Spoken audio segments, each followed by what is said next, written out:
হচ্ছে product category. এটা হচ্ছে আমার প্রোডাক্ট ক্যাটাগরি, আমার যে ক্রিয়েট করা আছে প্রোডাক্ট ক্যাটাগরি যেগুলো শো হবে। আমরা তার নতুন এখান থেকে প্রোডাক্ট ক্রিয়েট করতে পারবো, যেগুলো নাম দেই প্রোডাক্টের নাম, প্রোডাক্ট ক্যাটাগরি নাম দিলাম, ক্যাটাগরি নাম দেওয়ার পরে এখানে আসলো, তাহলে আমরা এখান থেকে নাম ভুল হলে এডিট করতে পারবো। ঠিক আছে, এডিট খুবই ফাস্ট হয়। তারপর এখান থেকে নাম, ঠিক আছে, আমরা তাহলে এখান থেকে চাইলে ডিলিট করতে পারবো। সুন্দর ডিলিট হয়ে গেছে। ঠিক আছে, তাহলে আমরা এই প্রোডাক্ট ক্যাটাগরির নির্দিষ্ট একটা ক্যাটাগরির ফুল ডিটেলস এখান থেকে দিতে পারবো।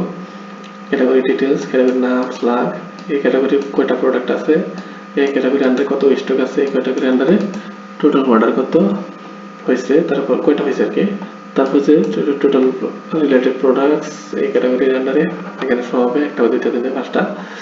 এখানে রিসেন্ট অর্ডার, এই ক্যাটাগরির কি কি অর্ডার হয়েছে এখান থেকে দেখতে পারবো।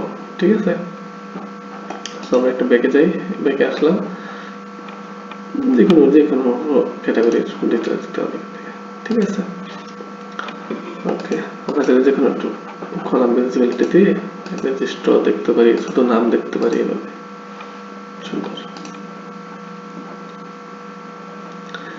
তারপর হচ্ছে সাইজ, সাইজ ম্যানেজমেন্ট, যে কোনো আপনার ভেরিয়েশনের জন্য আলাদা আলাদা সাইজ যদি আপনার লাগে এখান থেকে আনলিমিটেড ক্রিয়েট করতে পারবেন। ঠিক আছে, এখান থেকে যে কোনো হচ্ছে কি নাম দেব, স্মল, ঠিক আছে, ভ্যারিয়েশন মানে হচ্ছে শর্ট ফর্ম আর কি। ঠিক আছে, এটা না দিলে হবে, সমস্যা নাই।